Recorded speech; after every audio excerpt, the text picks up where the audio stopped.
Job, chapter 1. There was a man in the land of Uz, whose name was Job. That man was blameless and upright, and one who feared God, and turned away from evil. There were born to him 7 sons and 3 daughters. His possessions also were 7,000 sheep, 3,000 camels, 500 yoke of oxen, 500 female donkeys, and a very great household, so that this man was the greatest of all the children of the East. His sons went and held a feast in the house of each one on his birthday, and they sent and called for their 3 sisters to eat and to drink with them. It was so, when the days of their feasting had run their course, that Job sent and sanctified them, and rose up early in the morning, and offered burnt offerings according to the number of them all. For Job said, "It may be that my sons have sinned, and renounced God in their hearts." Job did so continually. Now on the day when God's sons came to present themselves before Yahweh, Satan also came among them. Yahweh said to Satan, "Where have you come from?" Then Satan answered Yahweh and said, "From going back and forth in the earth, and from walking up and down in it." Yahweh said to Satan, "Have you considered my servant Job? For there is no one like him in the earth, a blameless and an upright man, one who fears God and turns away from evil." Then Satan answered Yahweh and said, "Does Job fear God for nothing? Haven't you made a hedge around him, and around his house, and around all that he has on every side? You have blessed the work of his hands, and his substance is increased in the land. But stretch out your hand now, and touch all that he has, and he will renounce you to your face." Yahweh said to Satan, "Behold, all that he has is in your power. Only on himself don't stretch out your hand." So Satan went out from the presence of Yahweh. It fell on a day when his sons and his daughters were eating and drinking wine in their oldest brother's house, that there came a messenger to Job, and said, "The oxen were plowing, and the donkeys feeding beside them, and the Sabaeans attacked, and took them away. Yes, they have killed the servants with the edge of the sword, and I alone have escaped to tell you." While he was still speaking, there also came another, and said, "The fire of God has fallen from the sky, and has burned up the sheep and the servants, and consumed them, and I alone have escaped to tell you." While he was still speaking, there came also another, and said, "The Chaldeans made 3 bands, and swept down on the camels, and have taken them away. Yes, and killed the servants with the edge of the sword, and I alone have escaped to tell you." While he was still speaking, there came also another, and said, "Your sons and your daughters were eating and drinking wine in their oldest brother's house, and behold, there came a great wind from the wilderness, and struck the 4 corners of the house, and it fell on the young men, and they're dead. I alone have escaped to tell you." Then Job arose, and tore his robe, and shaved his head, and fell down on the ground, and worshipped. He said, "Naked I came out of my mother's womb, and naked shall I return there. Yahweh gave, and Yahweh has taken away. Blessed be Yahweh's name." In all this, Job didn't sin, nor charge God with wrongdoing. Chapter 2. Again, on the day when God's sons came to present themselves before Yahweh, Satan came also among them to present himself before Yahweh. Yahweh said to Satan, "Where have you come from?" Satan answered Yahweh and said, "From going back and forth in the earth, and from walking up and down in it." Yahweh said to Satan, "Have you considered my servant Job? For there is no one like him in the earth, a blameless and an upright man, one who fears God and turns away from evil. He still maintains his integrity, although you incited me against him, to ruin him without cause." Satan answered Yahweh and said, skin for skin. Yes, all that a man has, he will give for his life. But stretch out your hand now, and touch his bone and his flesh, and he will renounce you to your face. Yahweh said to Satan, Behold, he is in your hand. Only spare his life.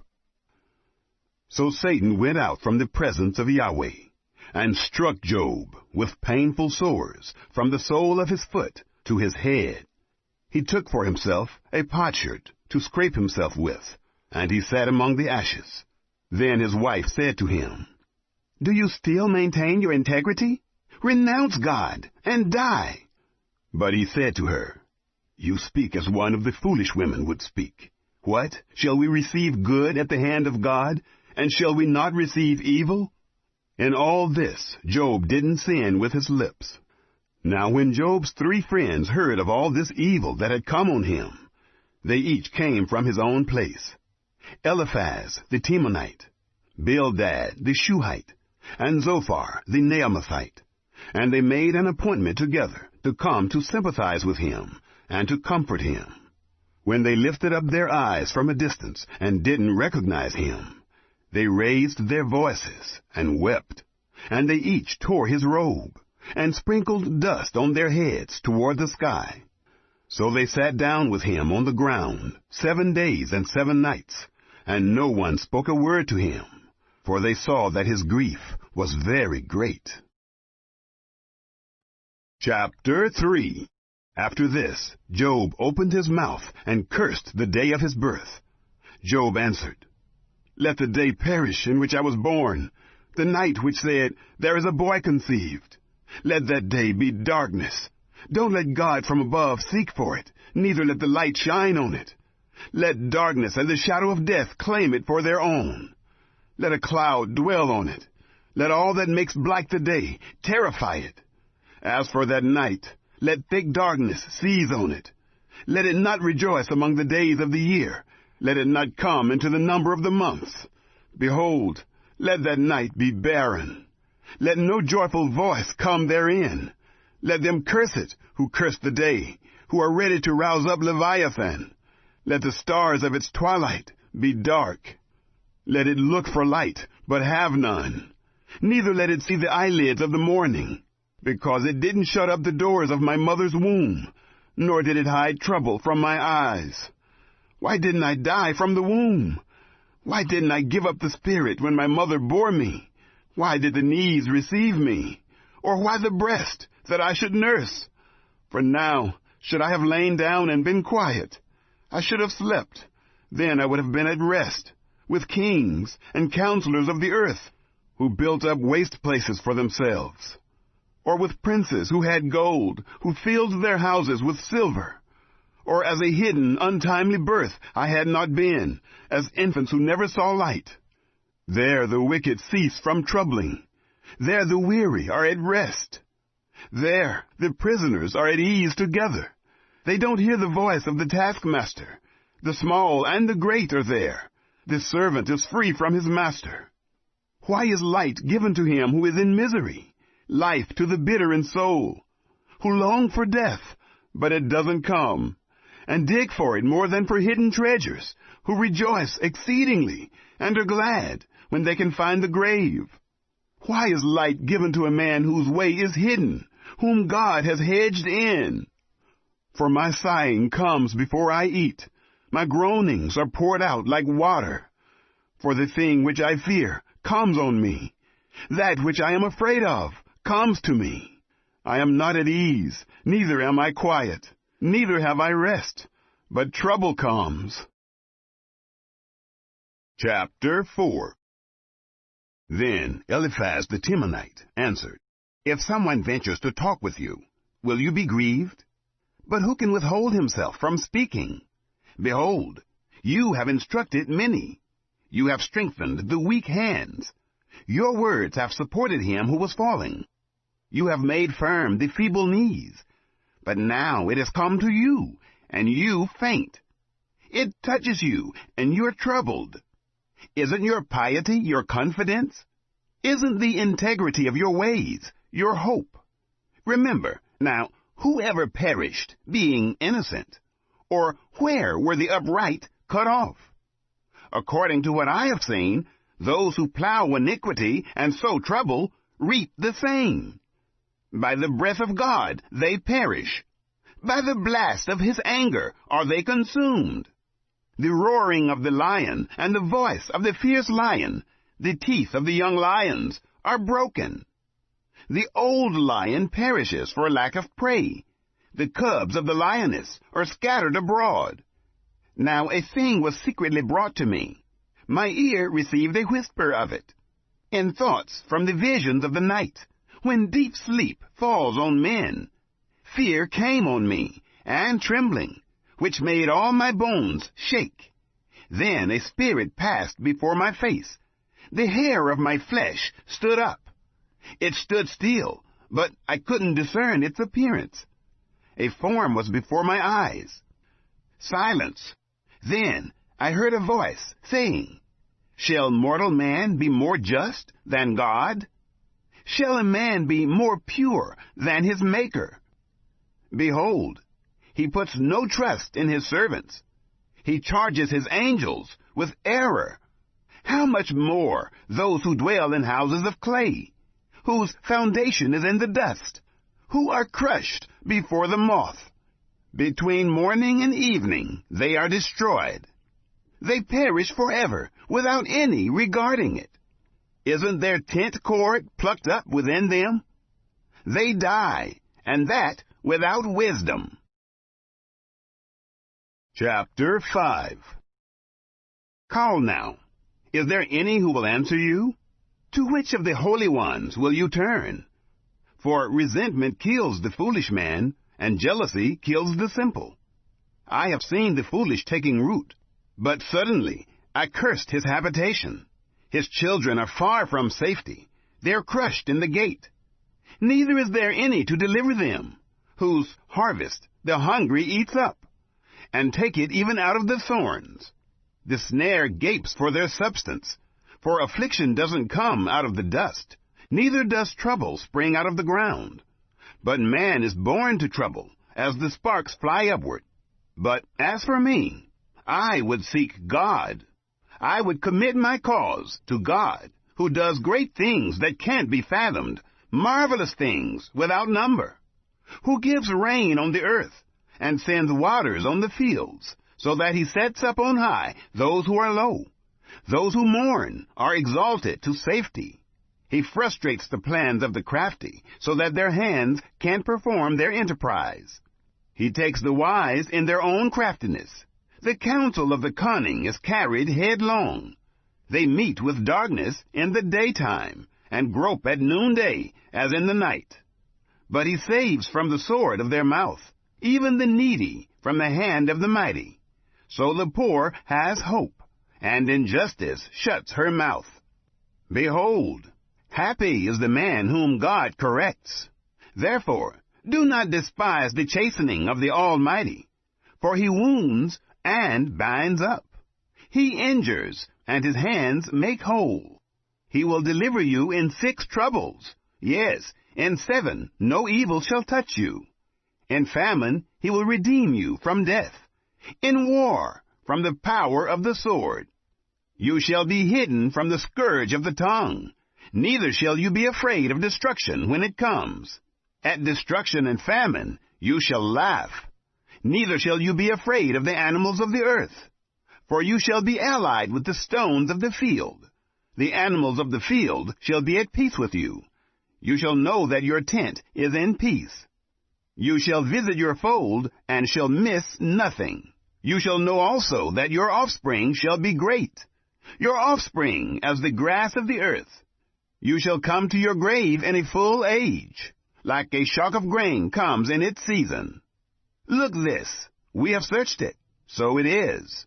Hear it, and know it for your good. Chapter 6. Then Job answered, Oh, that my anguish were weighed, and all my calamity laid in the balances. For now it would be heavier than the sand of the seas. Therefore have my words been rash. For the arrows of the Almighty are within me. My spirit drinks up their poison. The terrors of God set themselves in array against me. Does the wild donkey bray when he has grass, or does the ox low over his fodder? Can that which has no flavor be eaten without salt, or is there any taste in the white of an egg? My soul refuses to touch them. They are as loathsome food to me. Oh, that I might have my request, that God would grant a thing that I long for, even that it would please God to crush me, that he would let loose his hand and cut me off. Be it still my consolation, yes, let me exult in pain that doesn't spare, that I have not denied the words of the Holy One. What is my strength that I should wait? What is my end that I should be patient? Is my strength the strength of stones, or is my flesh of bronze? Isn't it that I have no help in me, that wisdom is driven quite from me? To him who is ready to faint, kindness should be shown from his friend, even to him who forsakes the fear of the Almighty. My brothers have dealt deceitfully as a brook, as the channel of brooks that pass away, which are black by reason of the ice in which the snow hides itself. In the dry season they vanish. When it is hot, they are consumed out of their place. The caravans that travel beside them turn away. They go up into the waste and perish. The caravans of Tema looked. The companies of Sheba waited for them. They were distressed because they were confident. They came there and were confounded, for now you are nothing. You see a terror and are afraid. Did I say, give to me, or offer a present for me from your substance, or deliver me from the adversary's hand, or redeem me from the hand of the oppressors? Teach me, and I will hold my peace. Cause me to understand wherein I have erred. How forcible are words of uprightness! But your reproof, what does it reprove? Do you intend to reprove words, since the speeches of one who is desperate are as wind? Yes, you would even cast lots for the fatherless, and make merchandise of your friend. Now therefore, be pleased to look at me, for surely I shall not lie to your face. Please return. Let there be no injustice. Yes, return again. My cause is righteous. Is there injustice on my tongue? Can't my taste discern mischievous things? Chapter 7. Isn't a man forced to labor on earth? Aren't his days like the days of a hired hand? As a servant who earnestly desires the shadow, as a hireling who looks for his wages, so am I made to possess months of misery. Wearisome nights are appointed to me. When I lie down, I say, when shall I arise, and the night be gone? I toss and turn until the dawning of the day. My flesh is clothed with worms and clods of dust. My skin closes up and breaks out afresh. My days are swifter than a weaver's shuttle, and are spent without hope. Oh, remember that my life is a breath. My eye shall no more see good. The eye of him who sees me shall see me no more. Your eyes shall be on me, but I shall not be. As the cloud is consumed and vanishes away, so he who goes down to Sheol shall come up no more. He shall return no more to his house, neither shall his place know him any more. Therefore I will not keep silent. I will speak in the anguish of my spirit. I will complain in the bitterness of my soul. Am I a sea, or a sea monster, that you put a guard over me? When I say, my bed shall comfort me, my couch shall ease my complaint, then you scare me with dreams, and terrify me through visions, so that my soul chooses strangling, death rather than my bones. I loathe my life. I don't want to live forever. Leave me alone, for my days are but a breath. What is man, that you should magnify him, that you should set your mind on him, that you should visit him every morning and test him every moment? How long will you not look away from me, nor leave me alone until I swallow down my spittle? If I have sinned, what do I do to you, you watcher of men? Why have you set me as a mark for you, so that I am a burden to myself? Why do you not pardon my disobedience and take away my iniquity? for now shall I lie down in the dust. You will seek me diligently, but I shall not be. Chapter 8. Then Bildad the Shuhite answered, How long will you speak these things? Shall the words of your mouth be a mighty wind? Does God pervert justice? Or does the Almighty pervert righteousness? If your children have sinned against him, he has delivered them into the hand of their disobedience. If you want to seek God diligently, make your supplication to the Almighty. If you were pure and upright, surely now he would awaken for you and make the habitation of your righteousness prosperous. Though your beginning was small, yet your latter end would greatly increase. Please inquire of past generations. Find out about the learning of their fathers. For we are but of yesterday, and know nothing, because our days on earth are a shadow. Shall they not teach you, tell you, and utter words out of their heart? Can the papyrus grow up without mire? Can the rushes grow without water? While it is yet in its greenness, not cut down, it withers before any other reed. So are the paths of all who forget God.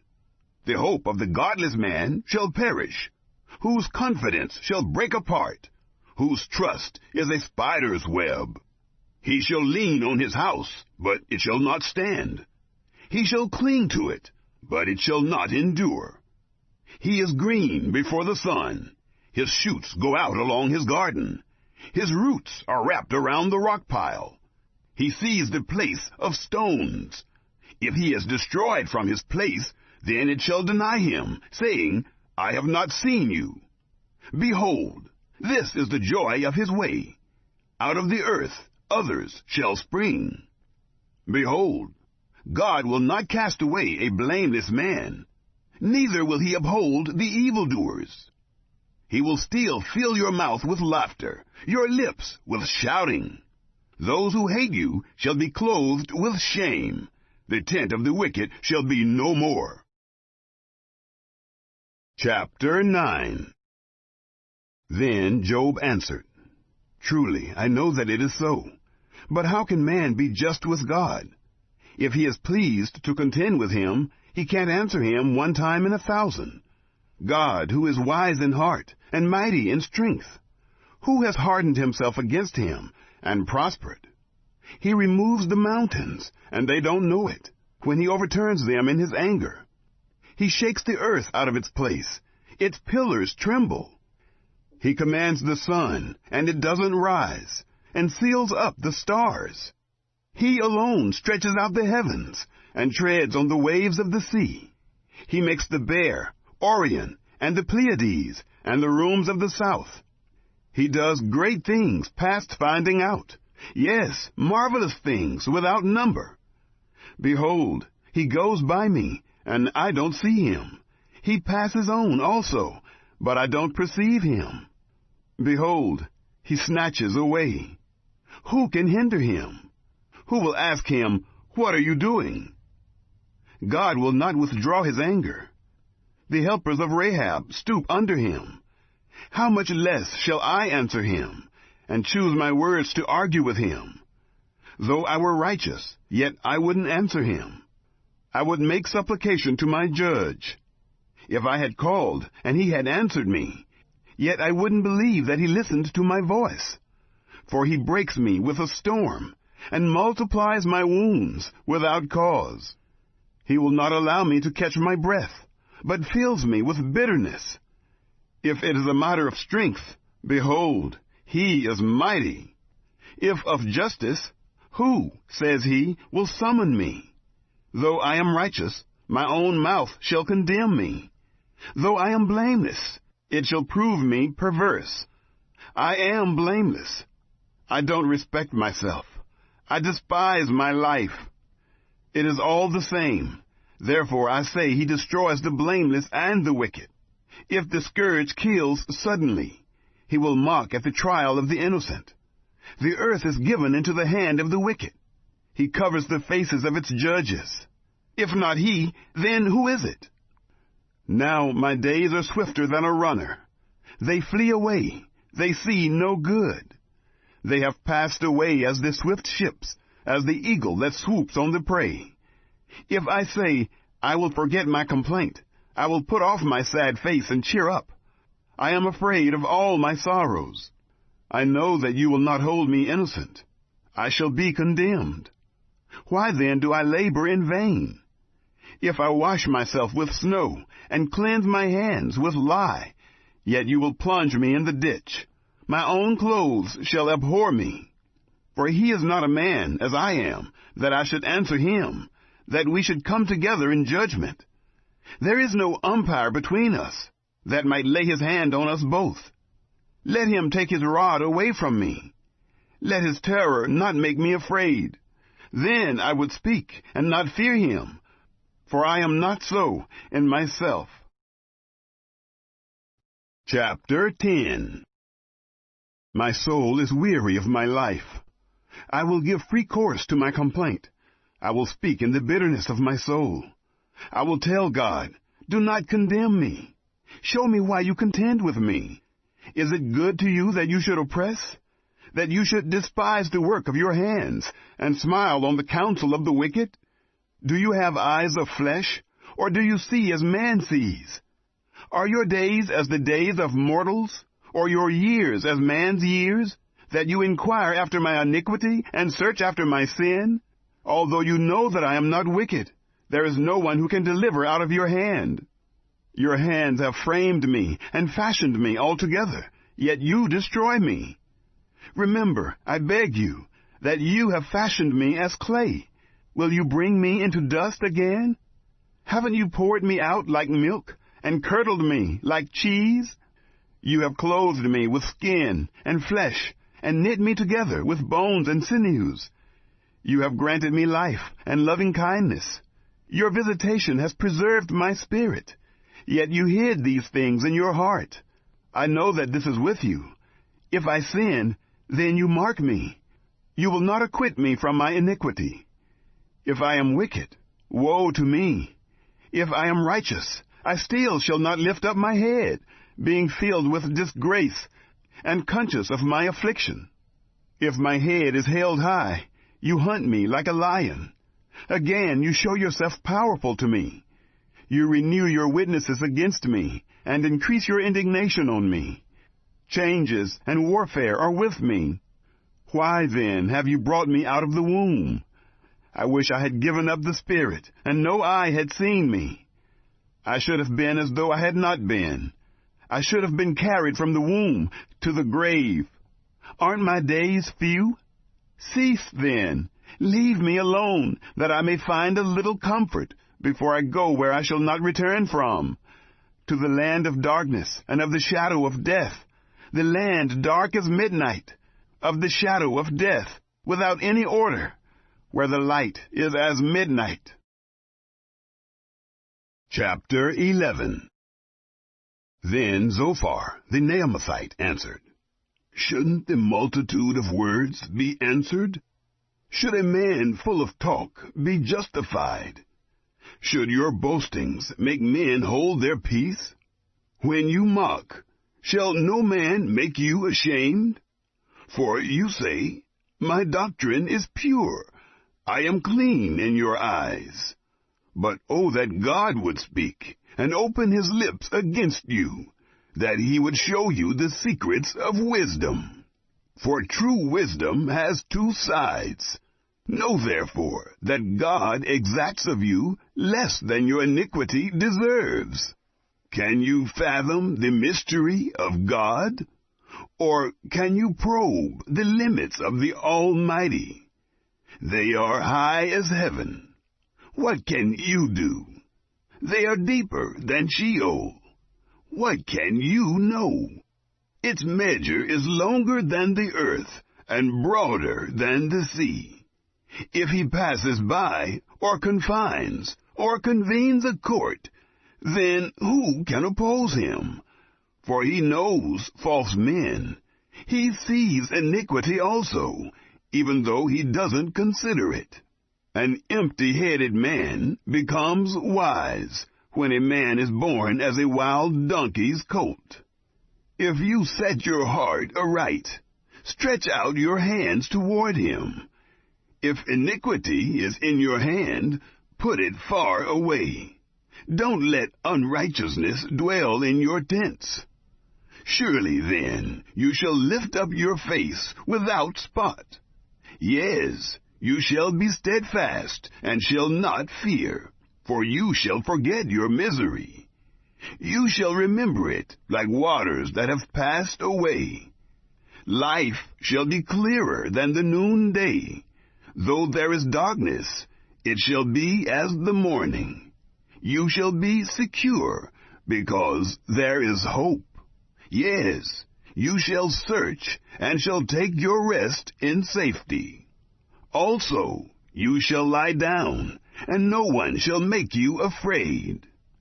Yes, many shall court your favor, but the eyes of the wicked shall fail. They shall have no way to flee. Their hope shall be the giving up of the Spirit. Chapter 12. Then Job answered, No doubt, but you are the people, and wisdom shall die with you. But I have understanding as well as you. I am not inferior to you. Yes, who doesn't know such things as these? I am like one who is a joke to his neighbor.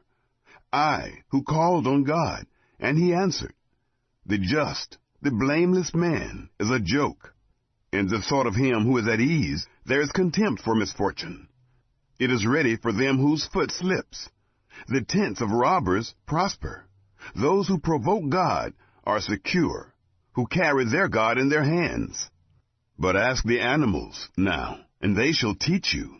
The birds of the sky, and they shall tell you.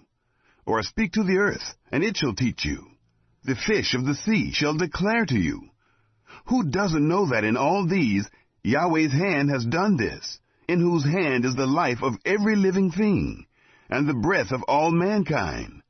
Doesn't the ear try words, even as the palate tastes its food? With aged men is wisdom, in length of days understanding. With God is wisdom and might. He has counsel and understanding. Behold, he breaks down, and it can't be built again. He imprisons a man, and there can be no release. Behold, he withholds the waters, and they dry up. Again he sends them out, and they overturn the earth. With him is strength and wisdom. The deceived and the deceiver are his. He leads counselors away, stripped. He makes judges fools. He loosens the bond of kings. He binds their waist with a belt. He leads priests away, stripped, and overthrows the mighty. He removes the speech of those who are trusted, and takes away the understanding of the elders. He pours contempt on princes, and loosens the belt of the strong. He uncovers deep things out of darkness, and brings out to light the shadow of death. He increases the nations, and he destroys them. He enlarges the nations, and he leads them captive. He takes away understanding from the chiefs of the people of the earth, and causes them to wander in a wilderness, where there is no way. They grope in the dark without light. He makes them stagger like a drunken man. Chapter 13. Behold, my eye has seen all this. My ear has heard and understood it. What you know, I know also. I am not inferior to you. Surely I would speak to the Almighty. I desire to reason with God. But you are forgers of lies. You are all physicians of no value. Oh, that you would be completely silent. Then you would be wise. Hear now my reasoning. Listen to the pleadings of my lips. Will you speak unrighteously for God, and talk deceitfully for him? Will you show partiality to him? Will you contend for God? Is it good that he should search you out? Or as one deceives a man, will you deceive him? He will surely reprove you, if you secretly show partiality. Shall not his majesty make you afraid, and his dread fall on you? Your memorable sayings are proverbs of ashes. Your defenses are defenses of clay. Be silent. Leave me alone, that I may speak. Let come on me what will. Why should I take my flesh in my teeth, and put my life in my hand? Behold, he will kill me. I have no hope. Nevertheless, I will maintain my ways before him. This also shall be my salvation, that a godless man shall not come before him. Hear diligently my speech.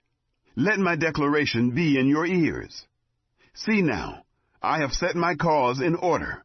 I know that I am righteous. Who is he who will contend with me? For then would I hold my peace and give up the spirit. Only don't do two things to me, then I will not hide myself from your face. Withdraw your hand far from me, and don't let your terror make me afraid. Then call, and I will answer, or let me speak, and you answer me. How many are my iniquities and sins? Make me know my disobedience and my sin. Why hide you your face, and hold me for your enemy? Will you harass a driven leaf? Will you pursue the dry stubble? For you write bitter things against me, and make me inherit the iniquities of my youth. You also put my feet in the stocks, and mark all my paths. You set a bound to the soles of my feet, though I am decaying like a rotten thing, like a garment that is moth-eaten. Chapter 14. Man who is born of a woman is of few days, and full of trouble. He grows up like a flower, and is cut down. He also flees like a shadow, and doesn't continue. Do you open your eyes on such a one, and bring me into judgment with you? Who can bring a clean thing out of an unclean? Not one. Seeing his days are determined, the number of his months is with you, and you have appointed his bounds that he can't pass.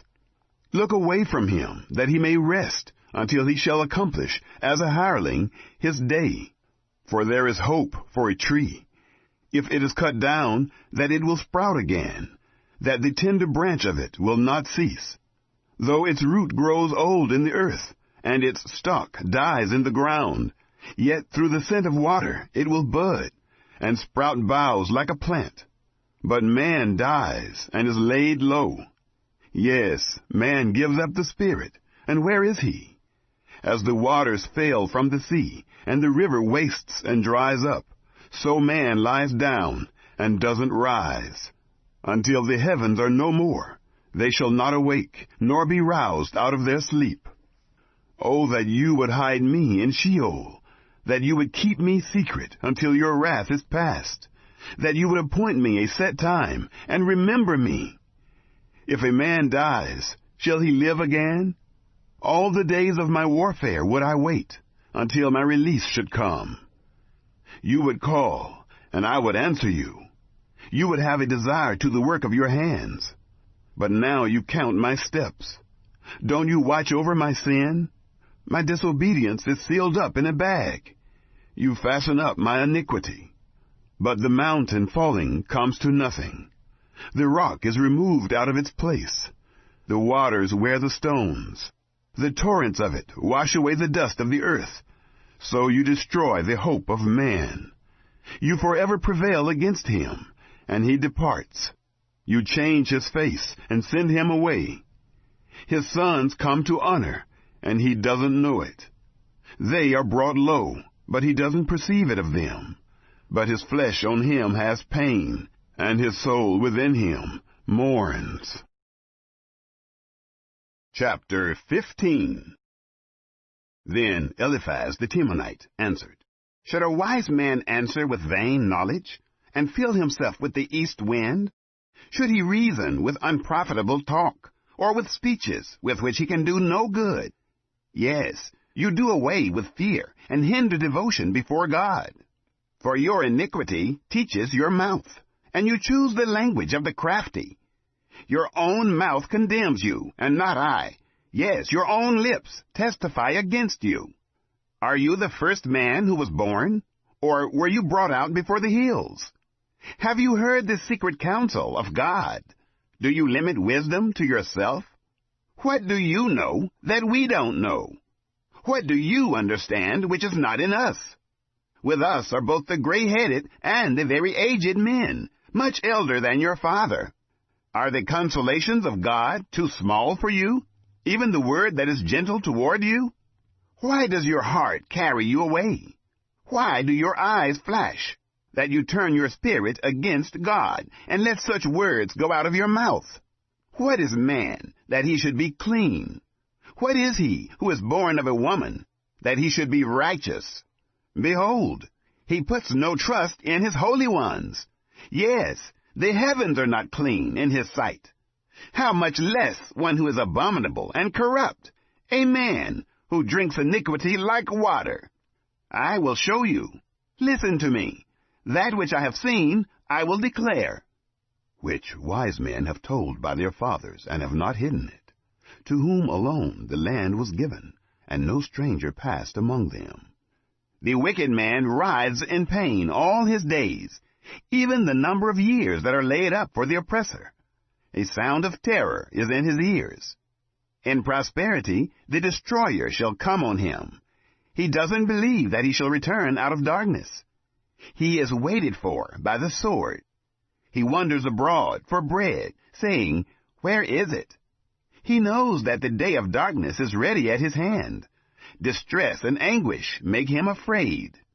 They prevail against him, as a king ready to the battle, because he has stretched out his hand against God, and behaves himself proudly against the Almighty. He runs at him with a stiff neck, with the thick shields of his bucklers.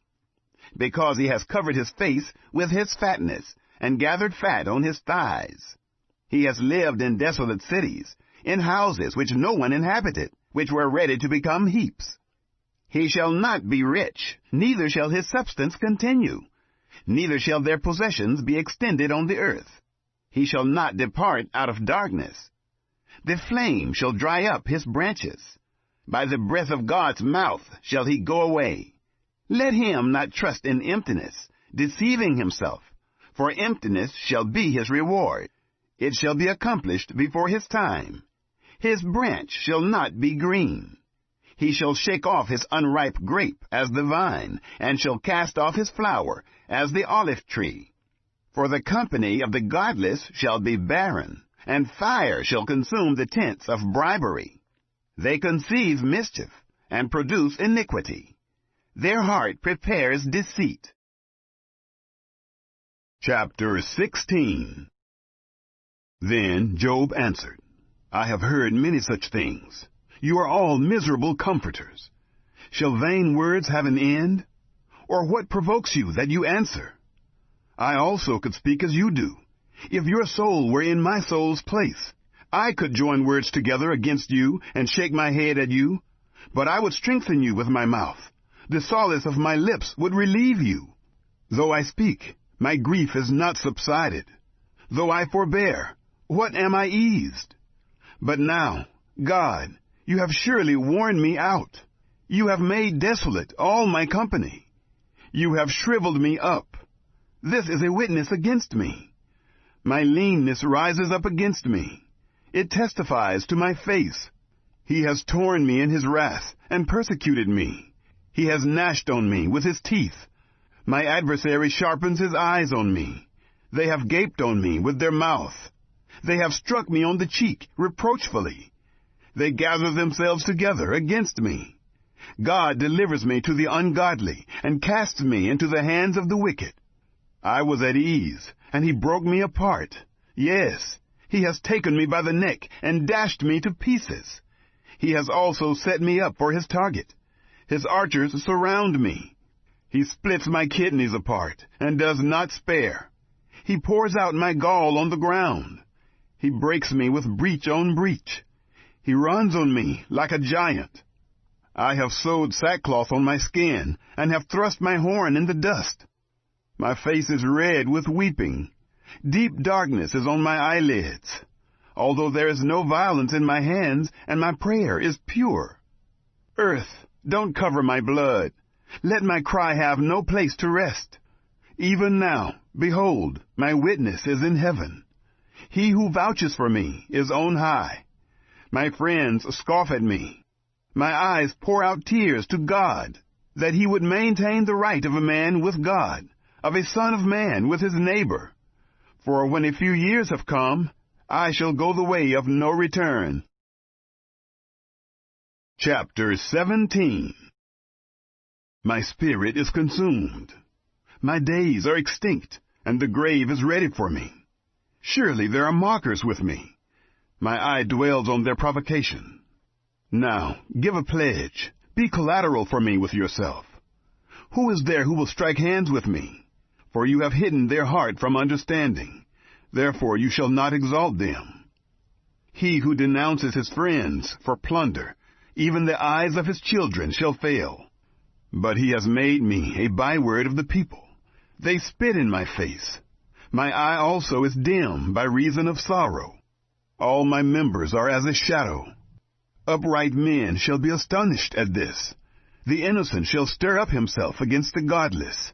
Yet shall the righteous hold on his way. He who has clean hands shall grow stronger and stronger. But as for you all, come on now again. I shall not find a wise man among you. My days are past. My plans are broken off, as are the thoughts of my heart. They change the night into day, saying, the light is near, in the presence of darkness. If I look for Sheol as my house, if I have spread my couch in the darkness, if I have said to corruption, you are my father, to the worm, my mother and my sister, where then is my hope? As for my hope, who shall see it?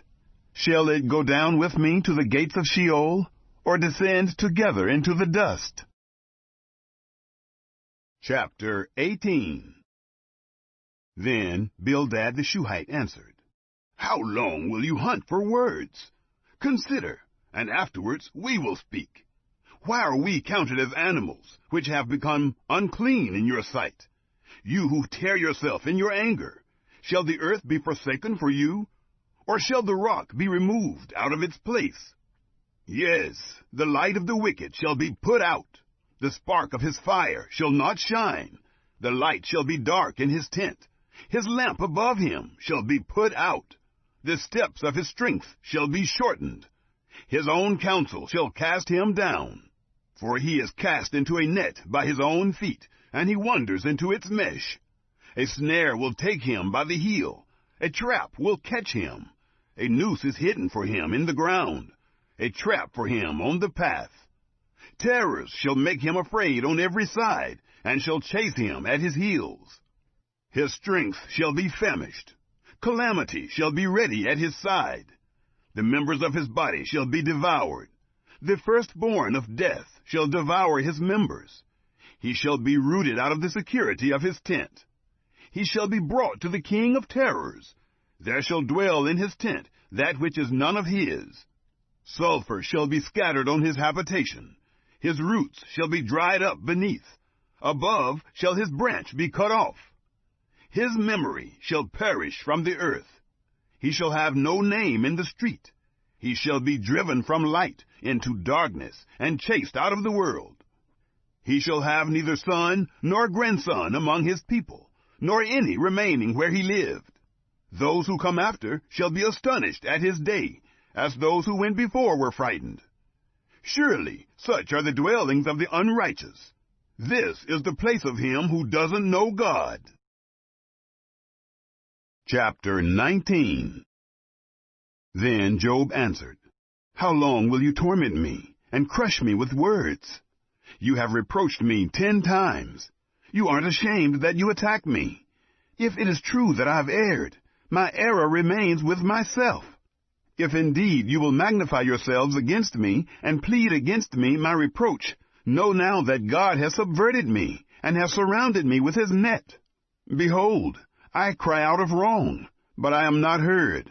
I cry for help, but there is no justice. He has walled up my way so that I can't pass, and has set darkness in my paths. He has stripped me of my glory, and taken the crown from my head. He has broken me down on every side, and I am gone. My hope he has plucked up like a tree. He has also kindled his wrath against me. He counts me among his adversaries. His troops come on together, build a siege ramp against me, and encamp around my tent. He has put my brothers far from me. My acquaintances are wholly estranged from me. My relatives have gone away. My familiar friends have forgotten me. Those who dwell in my house and my maids consider me a stranger. I am an alien in their sight. I call to my servant, and he gives me no answer. I beg him with my mouth. My breath is offensive to my wife. I am loathsome to the children of my own mother. Even young children despise me. If I arise, they speak against me. All my familiar friends abhor me. They whom I loved have turned against me. My bones stick to my skin and to my flesh. I have escaped by the skin of my teeth. Have pity on me. Have pity on me, you my friends, for the hand of God has touched me. Why do you persecute me as God, and are not satisfied with my flesh? Oh, that my words were now written. Oh, that they were inscribed in a book, that with an iron pen and lead they were engraved in the rock forever. But as for me, I know that my Redeemer lives. In the end, he will stand upon the earth. After my skin is destroyed, then in my flesh shall I see God, whom I, even I, shall see on my side. My eyes shall see, and not as a stranger. My heart is consumed within me. If you say, how we will persecute him, because the root of the matter is found in me, be afraid of the sword. For wrath brings the punishments of the sword, that you may know there is a judgment. Chapter 20. Then Zophar the Naamathite answered, Therefore, do my thoughts give answer to me, even by reason of my haste that is in me? I have heard the reproof which puts me to shame. The spirit of my understanding answers me. Don't you know this from old time, since man was placed on earth, that the triumphing of the wicked is short, the joy of the godless but for a moment? Though his height mount up to the heavens, and his head reach to the clouds, yet he shall perish forever, like his own dung. Those who have seen him shall say, Where is he? He shall fly away as a dream, and shall not be found. Yes, he shall be chased away like a vision of the night. The eye which saw him shall see him no more, neither shall his place any more see him. His children shall seek the favor of the poor. His hands shall give back his wealth. His bones are full of his youth, but youth shall lie down with him in the dust.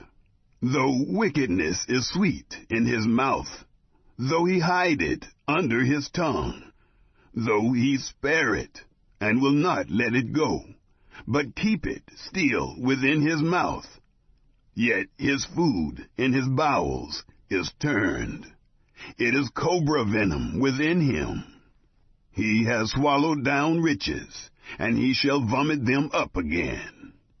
God will cast them out of his belly. He shall suck cobra venom. The viper's tongue shall kill him. He shall not look at the rivers, the flowing streams of honey and butter. That for which he labored he shall restore, and shall not swallow it down. According to the substance that he has gotten, he shall not rejoice, for he has oppressed and forsaken the poor. He has violently taken away a house, and he shall not build it up. Because he knew no quietness within him, he shall not save anything of that in which he delights. There was nothing left that he didn't devour. Therefore his prosperity shall not endure. In the fullness of his sufficiency, distress shall overtake him. The hand of everyone who is in misery shall come on him. When he is about to fill his belly, God will cast the fierceness of his wrath on him. It will rain on him while he is eating. He shall flee from the iron weapon.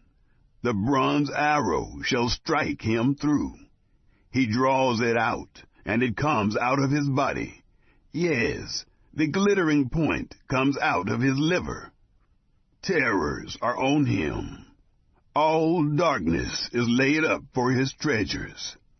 An unfanned fire shall devour him. It shall consume that which is left in his tent. The heavens shall reveal his iniquity. The earth shall rise up against him. The increase of his house shall depart. They shall rush away in the day of his wrath. This is the portion of a wicked man from God, the heritage appointed to him by God. Chapter 21. Then Job answered, Listen diligently to my speech. Let this be your consolation. Allow me, and I also will speak. After I have spoken, mark on. As for me, is my complaint to man? Why shouldn't I be impatient? Look at me, and be astonished. Lay your hand on your mouth. When I remember, I am troubled. Horror takes hold of my flesh.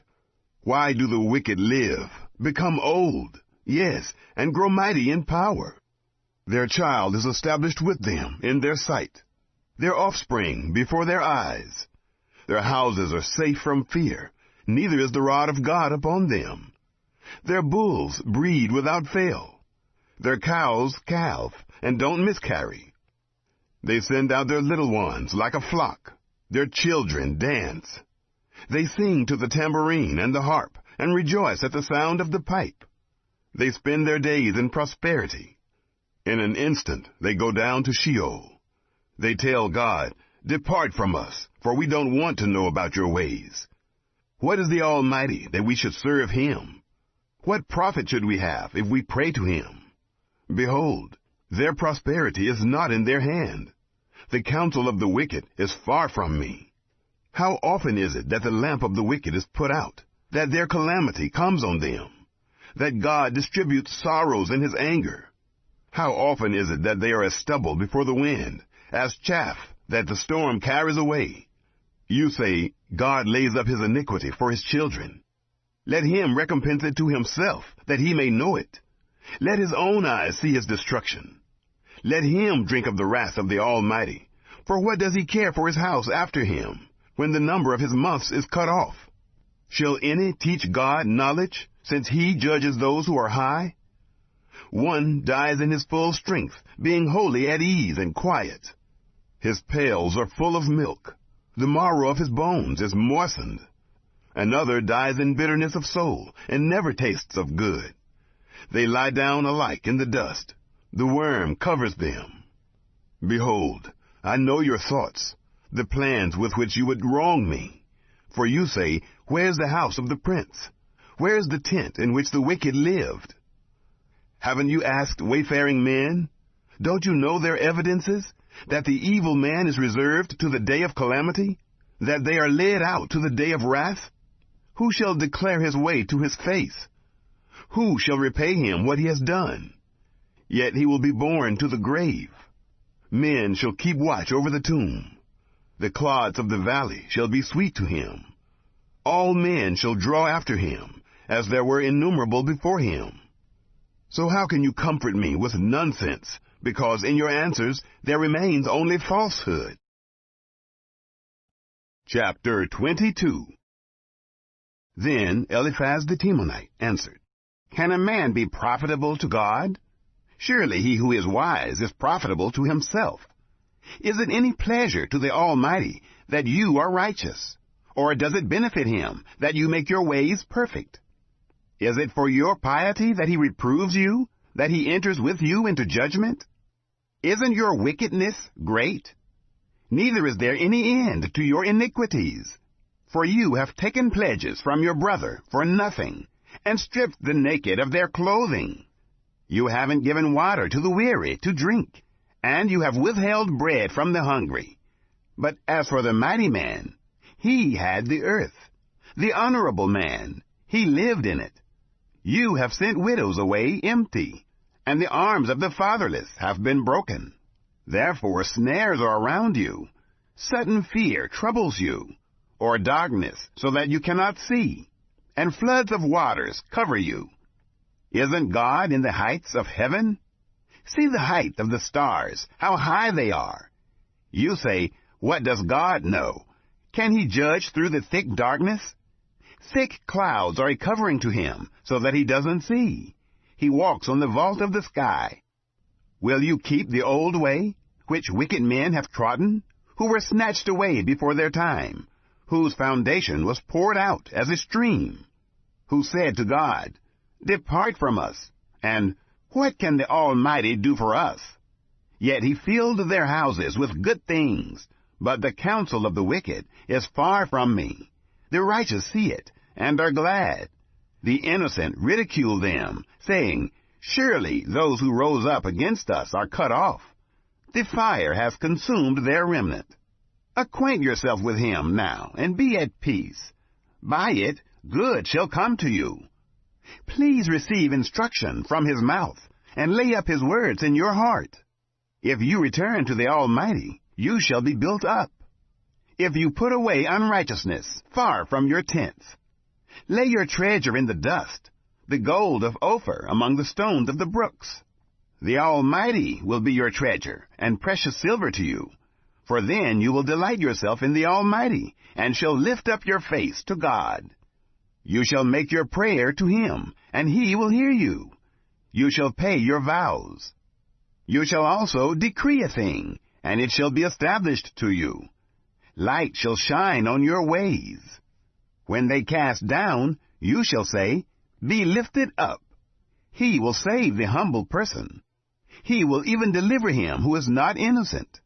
Yes, he shall be delivered through the cleanness of your hands. Chapter 23.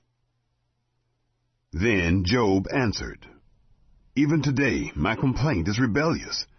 His hand is heavy in spite of my groaning. Oh, that I knew where I might find him, that I might come even to his seat. I would set my cause in order before him, and fill my mouth with arguments. I would know the words which he would answer me, and understand what he would tell me. Would he contend with me in the greatness of his power? No, but he would listen to me. There the upright might reason with him, so I should be delivered forever from my judge. If I go east, he is not there. If west, I can't find him.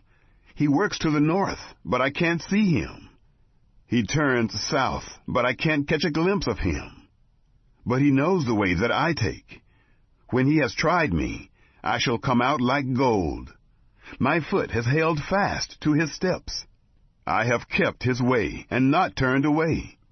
I haven't gone back from the commandment of his lips. I have treasured up the words of his mouth more than my necessary food.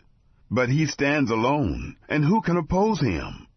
What his soul desires, even that he does, for he performs that which is appointed for me. Many such things are with him. Therefore I am terrified at his presence.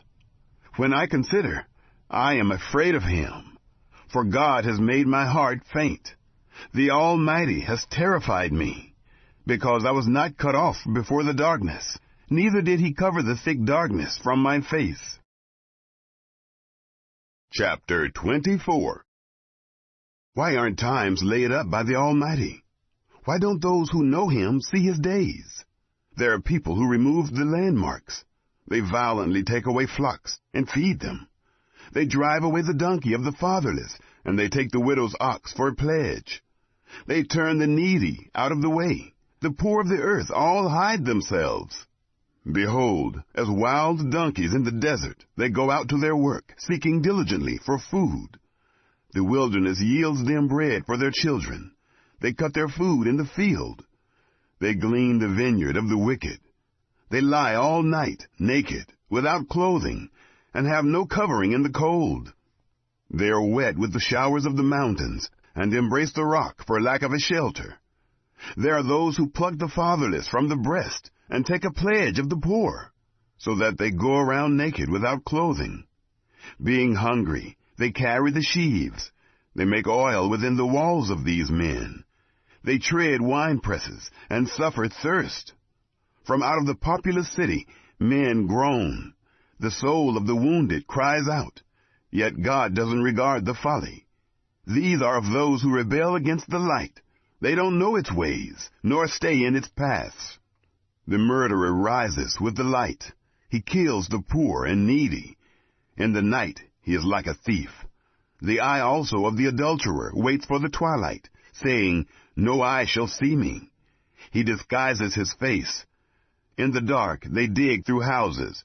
They shut themselves up in the daytime. They don't know the light. For the morning is to all of them like thick darkness, for they know the terrors of the thick darkness. They are foam on the surface of the waters.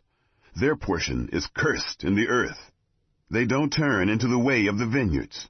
Drought and heat consume the snow waters. So does Sheol, those who have sinned. The womb shall forget him. The worm shall feed sweetly on him. He shall be no more remembered. Unrighteousness shall be broken as a tree. He devours the barren who don't bear. He shows no kindness to the widow. Yet God preserves the mighty by his power. He rises up who has no assurance of life. God gives them security, and they rest in it. His eyes are on their ways. They are exalted. Yet a little while, and they are gone. Yes, they are brought low. They are taken out of the way as all others, and are cut off as the tops of the ears of grain. If it isn't so, now who will prove me a liar, and make my speech worth nothing? Chapter 25. Then Bildad the Shuhite answered, Dominion and fear are with him. He makes peace in his high places. Can his armies be counted? On whom does his light not arise? How then can man be just with God? Or how can he who is born of a woman be clean? Behold, even the moon has no brightness, and the stars are not pure in his sight. How much less man, who is a worm, the son of man, who is a worm. Chapter 26. Then Job answered, How you have helped him who is without power! How have you saved the arm that has no strength? How have you counseled him who has no wisdom, and plentifully declared sound knowledge? To whom have you uttered words? Whose spirit came out of you? The departed spirits tremble, those beneath the waters, and all that live in them. Sheol is naked before God, and Abaddon has no covering. He stretches out the north over empty space, and hangs the earth on nothing. He binds up the waters in his thick clouds, and the cloud is not burst under them. He encloses the face of his throne, and spreads his cloud on it. He has described a boundary on the surface of the waters, and to the confines of light and darkness.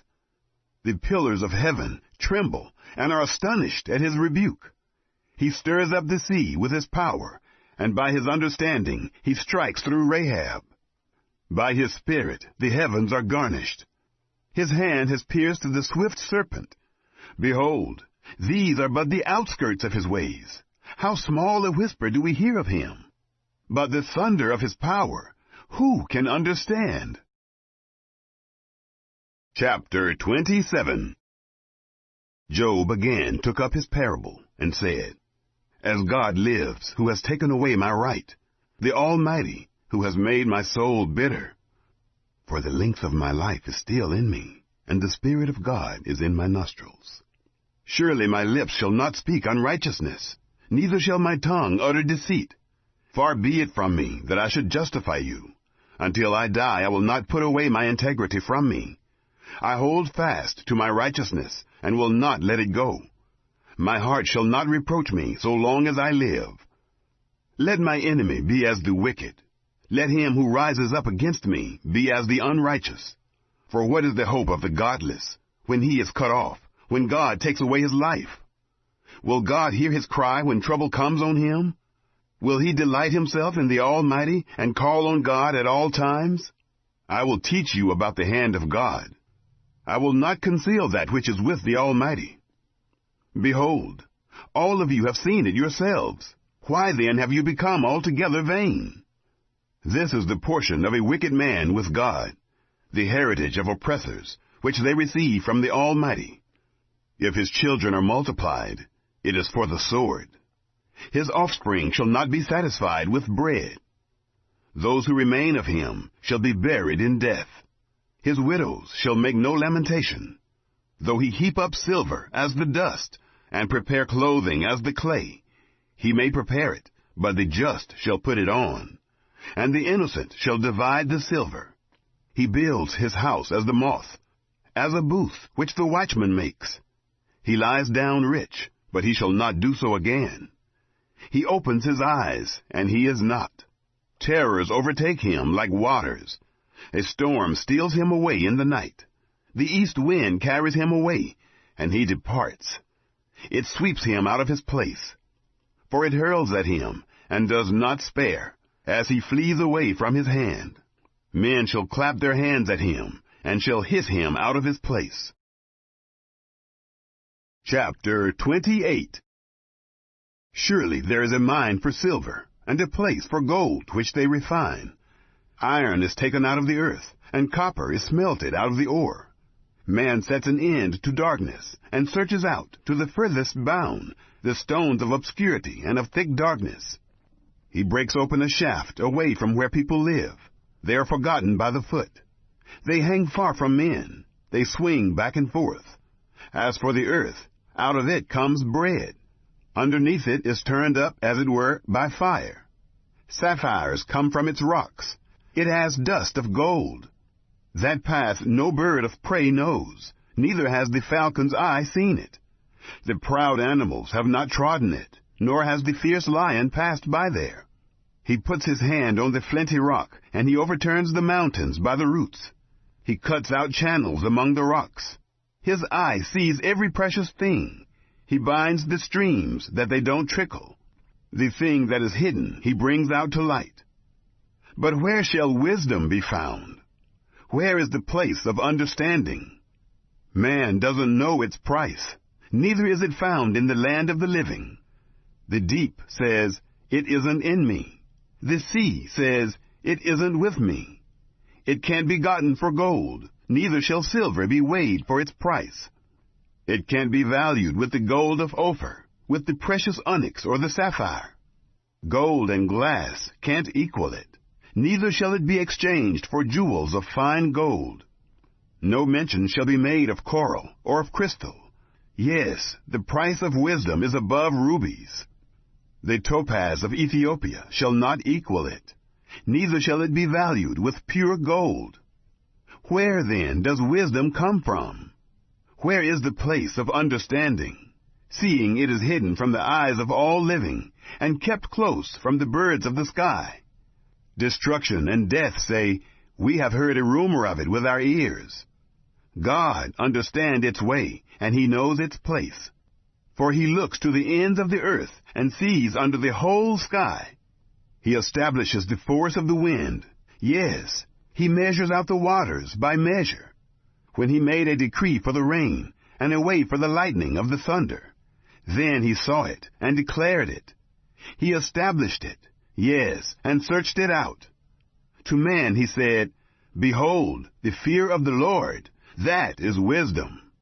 To depart from evil is understanding." Chapter 29. Job again took up his parable, and said, "Oh, that I were as in the months of old, as in the days when God watched over me, when his lamp shone on my head, and by his light I walked through darkness, as I was in the ripeness of my days. When the friendship of God was in my tent, when the Almighty was yet with me, and my children were around me, when my steps were washed with butter, and the rock poured out streams of oil for me, when I went out to the city gate, when I prepared my seat in the street. The young men saw me and hid themselves. The aged rose up and stood. The princes refrained from talking, and laid their hand on their mouth. The voice of the nobles was hushed, and their tongue stuck to the roof of their mouth. For when the ear heard me, then it blessed me, and when the eye saw me, it commended me. because I delivered the poor who cried, and the fatherless also, who had no one to help him. The blessing of him who was ready to perish came on me, and I caused the widow's heart to sing for joy. I put on righteousness, and it clothed me. My justice was as a robe and a diadem. I was eyes to the blind, and feet to the lame. I was a father to the needy. The cause of him who I didn't know I searched out. I broke the jaws of the unrighteous, and plucked the prey out of his teeth. Then I said, I shall die in my own house. I shall count my days as the sand. My root is spread out to the waters. The dew lies all night on my branch. My glory is fresh in me. My bow is renewed in my hand. Men listened to me, waited, and kept silence for my counsel. After my words, they didn't speak again. My speech fell on them. They waited for me as for the rain. Their mouths drank as with the spring rain. I smiled on them when they had no confidence. They didn't reject the light of my face. I chose out their way and sat as chief. I lived as a king in the army, as one who comforts the mourners. Chapter 30. But now those who are younger than I have me in derision, whose fathers I would have disdained to put with my sheepdogs. Of what use is the strength of their hands to me, men in whom ripe age has perished? They are gaunt from lack and famine. They gnaw the dry ground in the gloom of waste and desolation. They pluck salt herbs by the bushes. The roots of the broom are their food. They are driven out from among men. They cry after them as after a thief, so that they dwell in frightful valleys, and in holes of the earth and of the rocks. Among the bushes they bray, and under the nettles they are gathered together. They are children of fools, yes, children of wicked men. They are flogged out of the land. Now I have become their song. Yes, I am a byword to them. They abhor me. They stand aloof from me, and don't hesitate to spit in my face. For he has untied his cord and afflicted me, and they have thrown off restraint before me. On my right hand rise the rabble. They thrust aside my feet. They cast up against me their ways of destruction. They mar my path. They set forward my calamity, without anyone's help. As through a wide breach they come. In the middle of the ruin they roll themselves in. Terrors have turned on me. They chase my honor as the wind. My welfare has passed away as a cloud. Now my soul is poured out within me. Days of affliction have taken hold on me. In the night season my bones are pierced in me, and the pains that gnaw me take no rest. By great force is my garment disfigured. It binds me about as the collar of my tunic. He has cast me into the mire. I have become like dust and ashes. I cry to you, and you do not answer me. I stand up, and you gaze at me. You have turned to be cruel to me. With the might of your hand you persecute me. You lift me up to the wind and drive me with it. You dissolve me in the storm. For I know that you will bring me to death, to the house appointed for all living. However, doesn't one stretch out a hand in his fall, or in his calamity therefore cry for help? Didn't I weep for him who was in trouble? Wasn't my soul grieved for the needy? When I looked for good, then evil came. When I waited for light, there came darkness. My heart is troubled and doesn't rest. Days of affliction have come on me. I go mourning without the sun. I stand up in the assembly and cry for help. I am a brother to jackals and a companion to ostriches. My skin grows black and peels from me. My bones are burned with heat. Therefore my harp has turned to mourning, and my pipe into the voice of those who weep. Chapter 31. I made a covenant with my eyes. How then should I look lustfully at a young woman? For what is the portion from God above, and the heritage from the Almighty on high? Is it not calamity to the unrighteous, and disaster to the workers of iniquity? Doesn't he see my ways and count all my steps? If I have walked with falsehood, and my foot has hurried to deceit, let me be weighed in an even balance, that God may know my integrity. If my step has turned out of the way, if my heart walked after my eyes, if any defilement has stuck to my hands, then let me sow, and let another eat. Yes, let the produce of my field be rooted out. If my heart has been enticed to a woman, and I have laid wait at my neighbor's door, then let my wife grind for another, and let others sleep with her. For that would be a heinous crime. Yes, it would be an iniquity to be punished by the judges. For it is a fire that consumes to destruction, and would root out all my increase. If I have despised the cause of my male servant, or of my female servant, when they contended with me, what then shall I do when God rises up? When he visits, what shall I answer him? Didn't he who made me in the womb make him? Didn't one fashion us in the womb? If I have withheld the poor from their desire, or have caused the eyes of the widow to fail, or have eaten my morsel alone, and the fatherless has not eaten of it. No, from my youth he grew up with me as with a father. Her I have guided from my mother's womb. If I have seen any perish for want of clothing, or that the needy had no covering, if his heart hasn't blessed me, if he hasn't been warmed with my sheep's fleece, if I have lifted up my hand against the fatherless, because I saw my help in the gate, then let my shoulder fall from the shoulder blade, and my arm be broken from the bone. For calamity from God is a terror to me. Because of his majesty, I can do nothing.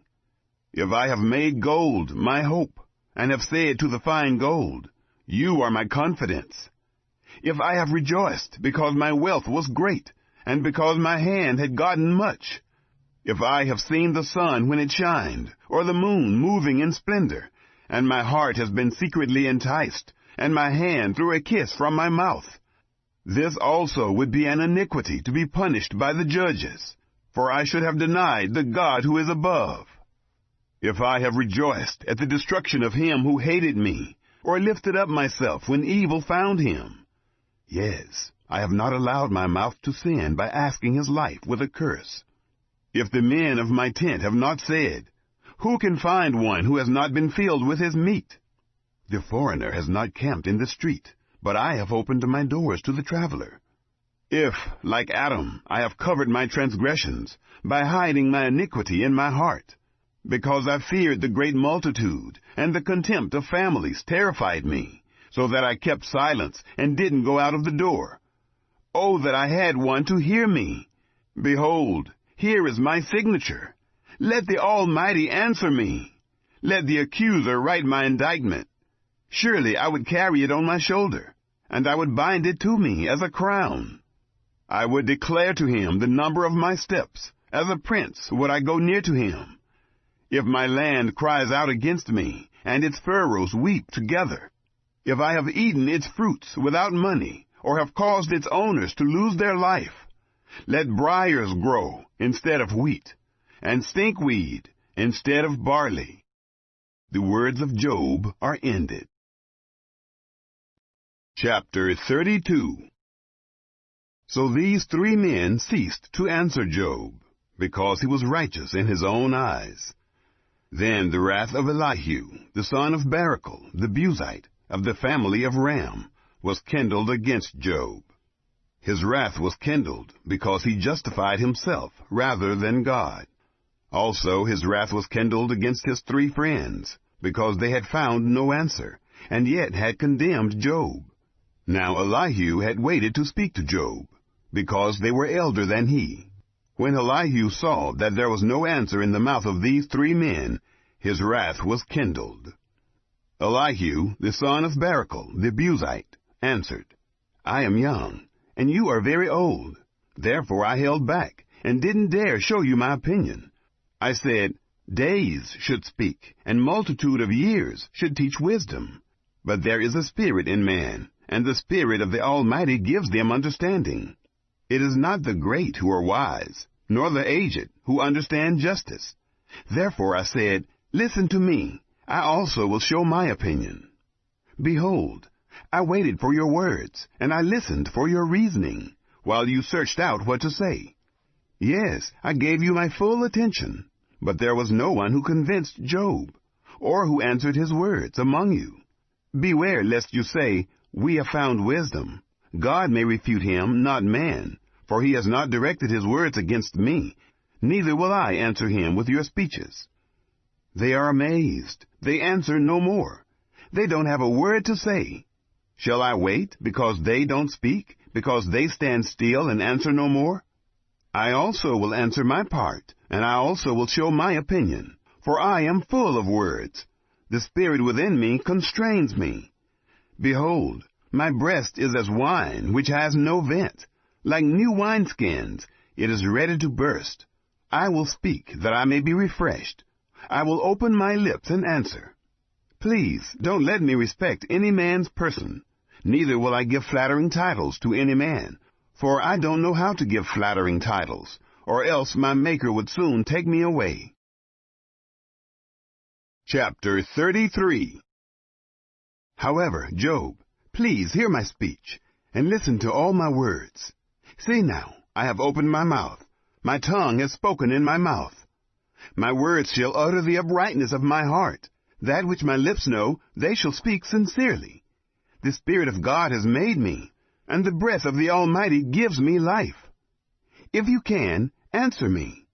Set your words in order before me, and stand up. Behold, I am toward God even as you are. I am also formed out of the clay. Behold, my terror shall not make you afraid, neither shall my pressure be heavy on you. Surely you have spoken in my hearing. I have heard the voice of your words, saying, I am clean, without disobedience. I am innocent, neither is there iniquity in me. Behold, he finds occasions against me. He counts me for his enemy. He puts my feet in the stocks. He marks all my paths. Behold, I will answer you. In this you are not just, for God is greater than man. Why do you strive against him? Because he doesn't give account of any of his matters? For God speaks once, yes, twice, though man pays no attention. In a dream, in a vision of the night, when deep sleep falls on men, in slumbering on the bed, then he opens the ears of men, and seals their instruction, that he may withdraw man from his purpose, and hide pride from man. He keeps back his soul from the pit, and his life from perishing by the sword.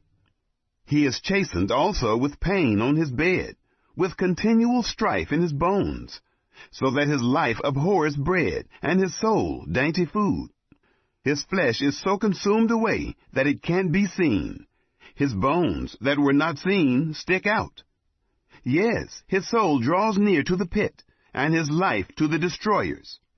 If there is beside him an angel, an interpreter, one among 1,000, to show to man what is right for him, then God is gracious to him, and says, Deliver him from going down to the pit. I have found a ransom. His flesh shall be fresher than a child's. He returns to the days of his youth. He prays to God, and he is favorable to him, so that he sees his face with joy. He restores to man his righteousness. He sings before men, and says, I have sinned, and perverted that which was right, and it didn't profit me. He has redeemed my soul from going into the pit. My life shall see the light. Behold, God does all these things, twice, yes, 3 times, with a man, to bring back his soul from the pit, that he may be enlightened with the light of the living. Mark well, Job, and listen to me. Hold your peace, and I will speak. If you have anything to say, answer me. Speak, for I desire to justify you. If not, listen to me. Hold your peace, and I will teach you wisdom. Chapter 34. Moreover, Elihu answered, Hear my words, you wise men.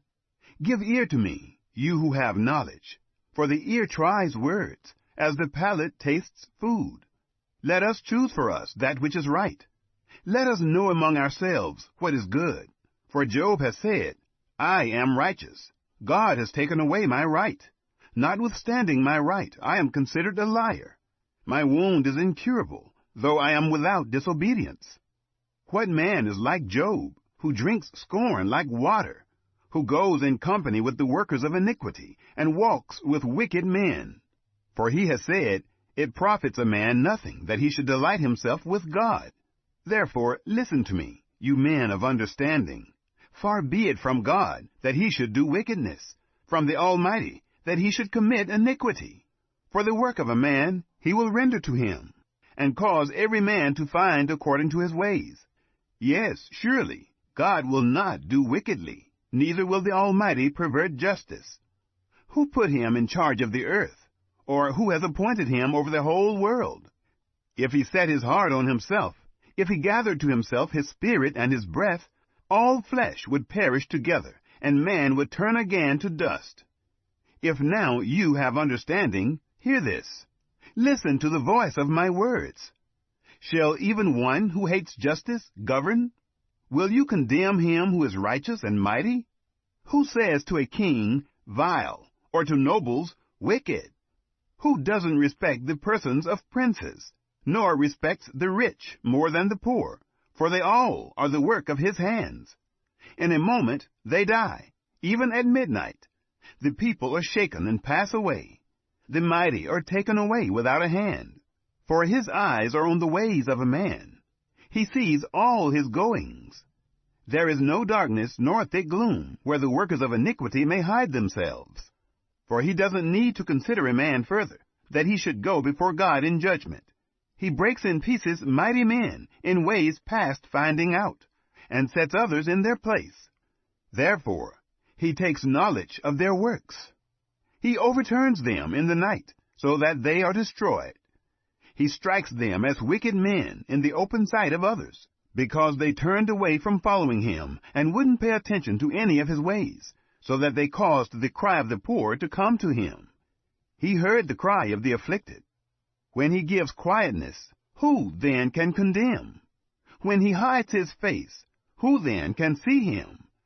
Alike, whether to a nation or to a man, that the godless man may not reign, that there be no one to ensnare the people. For has any said to God, I am guilty, but I will not offend any more? Teach me that which I don't see. If I have done iniquity, I will do it no more. Shall his recompense be as you desire, that you refuse it? For you must choose, and not I. Therefore speak what you know. Men of understanding will tell me, yes, every wise man who hears me. Job speaks without knowledge. His words are without wisdom. I wish that Job were tried to the end, because of his answering like wicked men. For he adds rebellion to his sin. He claps his hand among us, and multiplies his words against God. Chapter 35. Moreover, Elihu answered, Do you think this to be your right? Or do you say, My righteousness is more than God's? That you ask, What advantage will it be to you? What profit shall I have more than if I had sinned? I will answer you, and your companions with you. Look to the heavens and see. See the skies, which are higher than you. If you have sinned, what effect do you have against him? If your transgressions are multiplied, what do you do to him? If you are righteous, what do you give him? Or what does he receive from your hand? Your wickedness may hurt a man as you are, and your righteousness may profit a son of man. By reason of the multitude of oppressions they cry out. They cry for help by reason of the arm of the mighty. But no one says, Where is God, my Maker, who gives songs in the night? Who teaches us more than the animals of the earth, and makes us wiser than the birds of the sky? There they cry, but no one answers, because of the pride of evil men. Surely God will not hear an empty cry, neither will the Almighty regard it. How much less when you say you don't see him? The cause is before him, and you wait for him. But now, because he has not visited in his anger, neither does he greatly regard arrogance. Therefore Job opens his mouth with empty talk, and he multiplies words without knowledge. Chapter 36. Elihu also continued and said, Bear with me a little, and I will show you, for I still have something to say on God's behalf. I will get my knowledge from afar, and will ascribe righteousness to my Maker. For truly my words are not false. One who is perfect in knowledge is with you. Behold, God is mighty and doesn't despise anyone. He is mighty in strength of understanding. He doesn't preserve the life of the wicked, but gives to the afflicted their right. He doesn't withdraw his eyes from the righteous, but with kings on the throne he sets them forever, and they are exalted.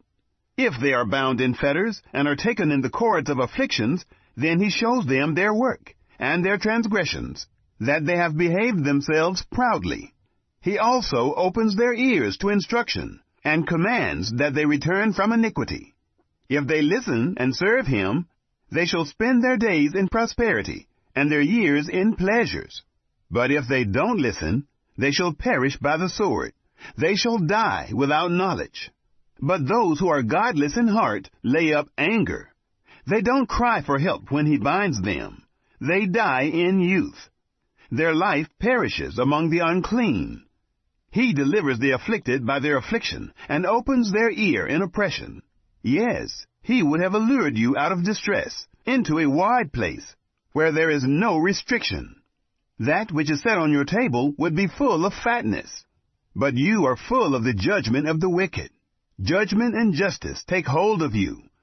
Don't let riches entice you to wrath, neither let the great size of a bribe turn you aside. Would your wealth sustain you in distress, or all the might of your strength? Don't desire the night, when people are cut off in their place. Take heed. Don't regard iniquity, for you have chosen this rather than affliction. Behold, God is exalted in his power. Who is a teacher like him? Who has prescribed his way for him? Or who can say, You have committed unrighteousness? Remember that you magnify his work, whereof men have sung. All men have looked on it. Man sees it afar off. Behold, God is great, and we don't know him. The number of his years is unsearchable, for he draws up the drops of water, which distill in rain from his vapor, which the skies pour down, and which drop on man abundantly. Yes, can any understand the spreading of the clouds, and the thunderings of his pavilion? Behold, he spreads his light around him. He covers the bottom of the sea. For by these he judges the people. He gives food in abundance. He covers his hands with the lightning, and commands it to strike the mark. Its noise tells about him, and the livestock also, concerning the storm that comes up. Chapter 37. Yes, at this my heart trembles, and is moved out of its place. Hear, oh, hear the noise of his voice, the sound that goes out of his mouth. He sends it out under the whole sky, and his lightning to the ends of the earth. After it a voice roars. He thunders with the voice of his majesty. He doesn't hold back anything when his voice is heard. God thunders marvelously with his voice. He does great things, which we can't comprehend. For he says to the snow, Fall on the earth, likewise to the shower of rain, and to the showers of his mighty rain. He seals up the hand of every man, that all men whom he has made may know it. Then the animals take cover, and remain in their dens. Out of its room comes the storm, and cold out of the north. By the breath of God, ice is given, and the width of the waters is frozen. Yes, he loads the thick cloud with moisture. He spreads abroad the cloud of his lightning. It is turned around by his guidance, that they may do whatever he commands them on the surface of the inhabitable world, whether it is for correction, or for his land, or for loving kindness, that he causes it to come. Listen to this, Job. Stand still and consider the wondrous works of God. Do you know how God controls them, and causes the lightning of his cloud to shine? Do you know the workings of the clouds, the wondrous works of him who is perfect in knowledge? You whose clothing is warm, when the earth is still by reason of the south wind? Can you, with him, spread out the sky, which is strong as a cast metal mirror? Teach us what we shall tell him, for we can't make our case by reason of darkness. Will it be told him that I would speak?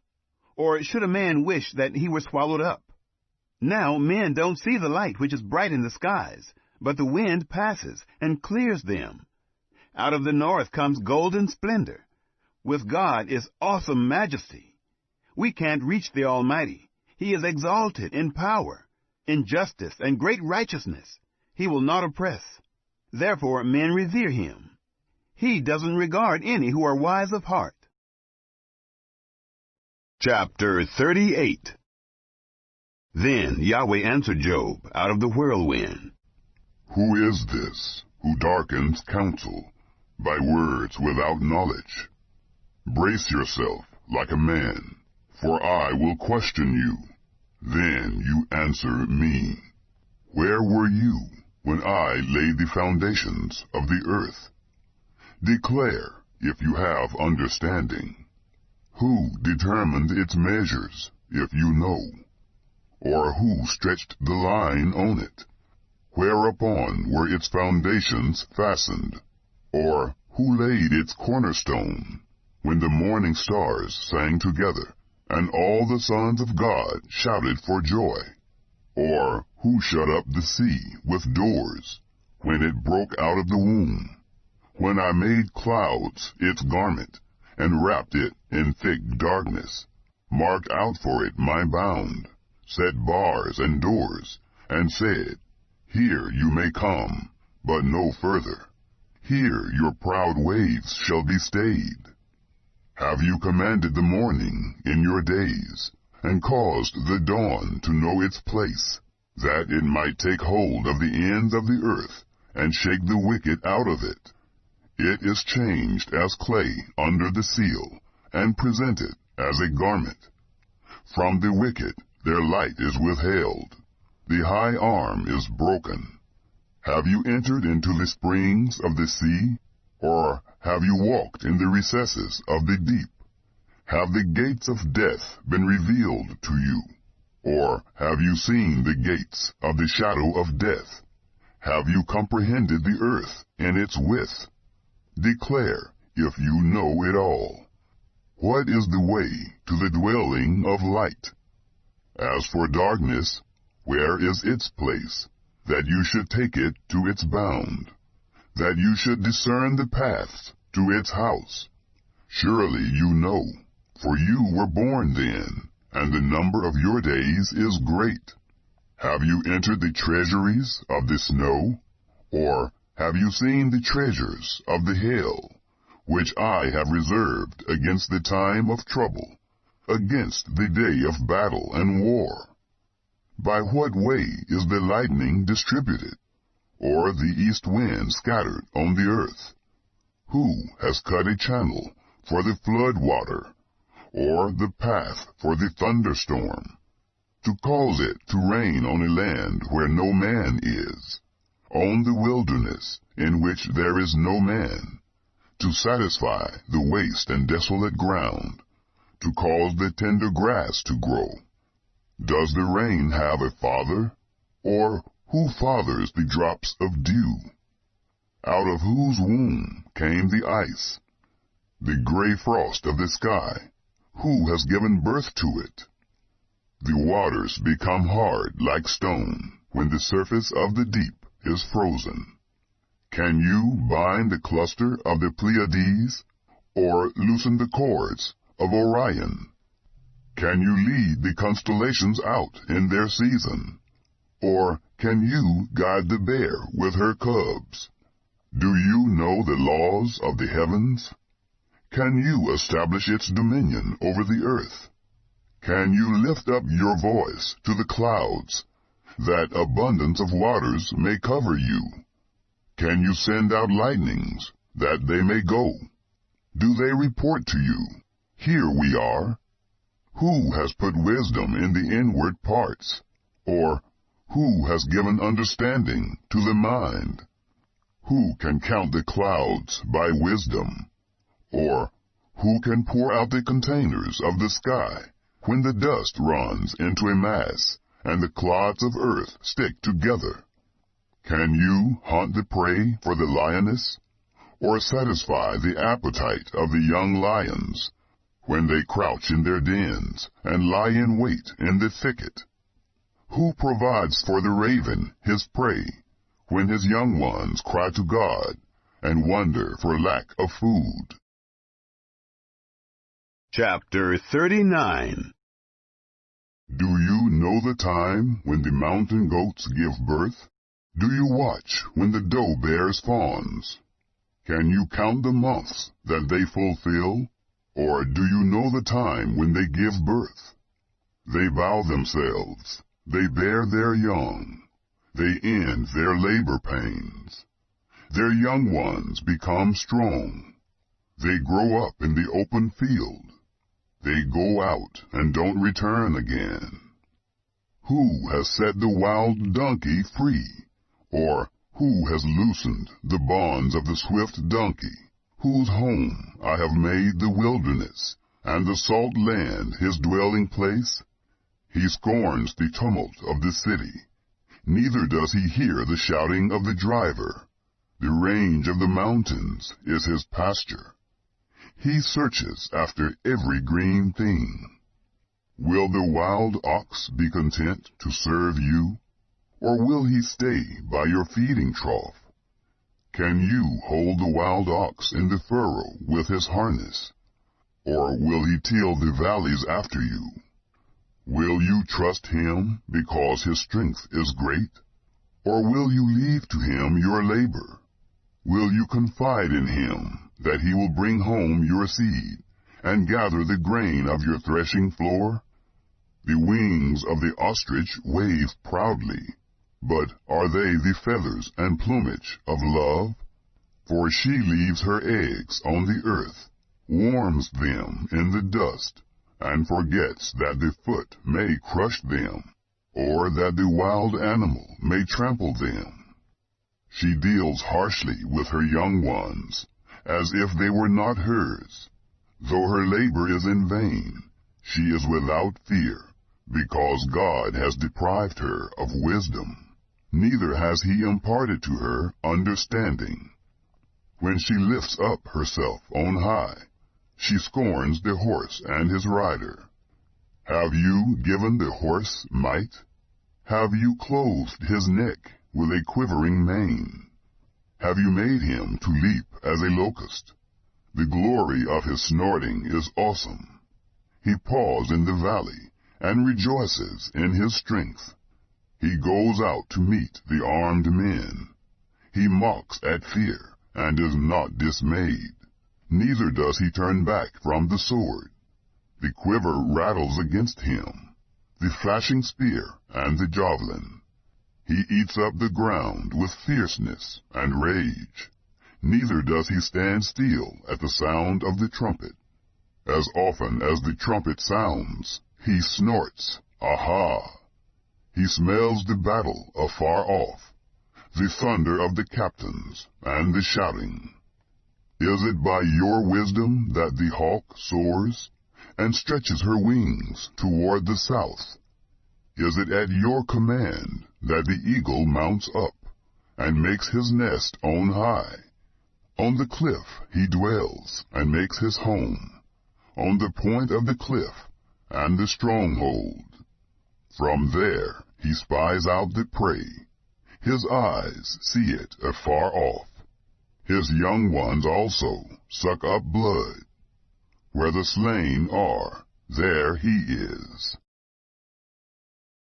Chapter 40. Moreover, Yahweh answered Job, Shall he who argues contend with the Almighty? He who argues with God, let him answer it.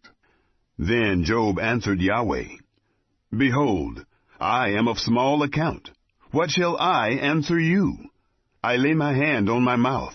I have spoken once, and I will not answer. Yes, twice, but I will proceed no further. Then Yahweh answered Job out of the whirlwind. Now brace yourself like a man. I will question you, and you will answer me. Will you even annul my judgment? Will you condemn me, that you may be justified? Or do you have an arm like God? Can you thunder with a voice like him? Now deck yourself with excellency and dignity. Array yourself with honor and majesty. Pour out the fury of your anger. Look at everyone who is proud, and bring him low. Look at everyone who is proud, and humble him. Crush the wicked in their place. Hide them in the dust together. Bind their faces in the hidden place. Then I will also admit to you that your own right hand can save you. See now, Behemoth, which I made as well as you. He eats grass as an ox. Look now, his strength is in his thighs. His force is in the muscles of his belly. He moves his tail like a cedar. The sinews of his thighs are knit together. His bones are like tubes of bronze. His limbs are like bars of iron. He is the chief of the ways of God. He who made him gives him his sword. Surely the mountains produce food for him, where all the animals of the field play. He lies under the lotus trees, in the covert of the reed and the marsh. The lotuses cover him with their shade. The willows of the brook surround him. Behold, if a river overflows, he doesn't tremble. He is confident, though the Jordan swells even to his mouth. Shall any take him when he is on the watch, or pierce through his nose with a snare? Chapter 41. Can you draw out Leviathan with a fish hook, or press down his tongue with a cord? Can you put a rope into his nose, or pierce his jaw through with a hook? Will he make many petitions to you, or will he speak soft words to you? Will he make a covenant with you, that you should take him for a servant forever? Will you play with him as with a bird? Or will you bind him for your girls? Will traders barter for him? Will they part him among the merchants? Can you feel his skin with barbed irons, or his head with fish spears? Lay your hand on him. Remember the battle, and do so no more. Behold, the hope of him is in vain. Won't one be cast down even at the sight of him? None is so fierce that he dare stir him up. Who, then, is he who can stand before me? Who has first given to me, that I should repay him? Everything under the heavens is mine. I will not keep silence concerning his limbs, nor his mighty strength, nor his goodly frame. Who can strip off his outer garment? Who shall come within his jaws? Who can open the doors of his face? Around his teeth is terror. Strong scales are his pride, shut up together with a close seal. One is so near to another that no air can come between them. They are joined to one another. They stick together so that they can't be pulled apart. His sneezing flashes out light. His eyes are like the eyelids of the morning. Out of his mouth go burning torches. Sparks of fire leap out. Out of his nostrils a smoke goes, as of a boiling pot over a fire of reeds. His breath kindles coals. A flame goes out of his mouth. There is strength in his neck. Terror dances before him. The flakes of his flesh are joined together. They are firm on him. They can't be moved. His heart is as firm as a stone. Yes, firm as the lower millstone. When he raises himself up, the mighty are afraid.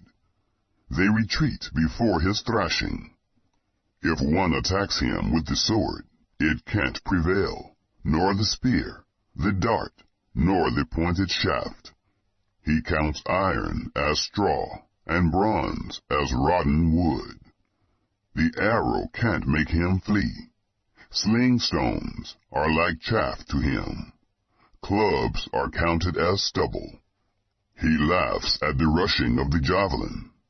His undersides are like sharp potsherds, leaving a trail in the mud like a threshing sledge. He makes the deep to boil like a pot. He makes the sea like a pot of ointment. He makes a path shine after him. One would think the deep had white hair. On earth there is not his equal, that is made without fear. He sees everything that is high. He is king over all the sons of pride. Chapter 42. Then Job answered Yahweh, I know that you can do all things, and that no purpose of yours can be restrained. You asked, Who is this who hides counsel without knowledge? Therefore I have uttered that which I didn't understand, things too wonderful for me, which I didn't know. You said, Listen now, and I will speak. I will question you, and you will answer me. I had heard of you by the hearing of the ear, but now my eye sees you. Therefore I abhor myself, and repent in dust and ashes.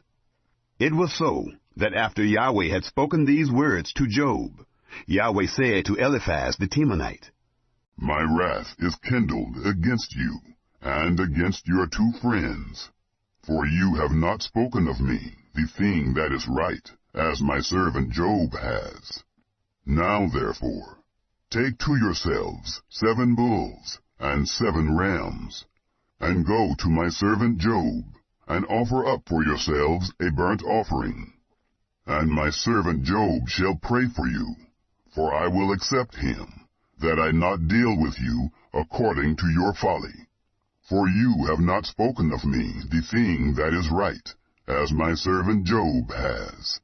So Eliphaz the Temanite, and Bildad the Shuhite, and Zophar the Naamathite went, and did what Yahweh commanded them. And Yahweh accepted Job. Yahweh turned the captivity of Job, when he prayed for his friends. Yahweh gave Job twice as much as he had before.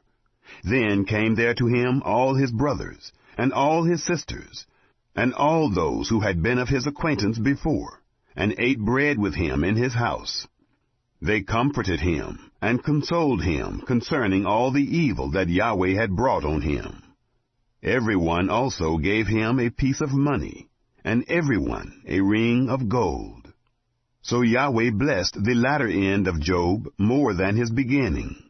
He had 14,000 sheep, 6,000 camels, 1,000 yoke of oxen, and 1,000 female donkeys. He had also 7 sons and 3 daughters. He called the name of the first Jemimah, and the name of the second Keziah, and the name of the third Keren-Happuch. In all the land were no women found so beautiful as the daughters of Job. Their father gave them an inheritance among their brothers. After this, Job lived 140 years, and saw his sons and his sons' sons to 4 generations. So Job died, being old and full of days.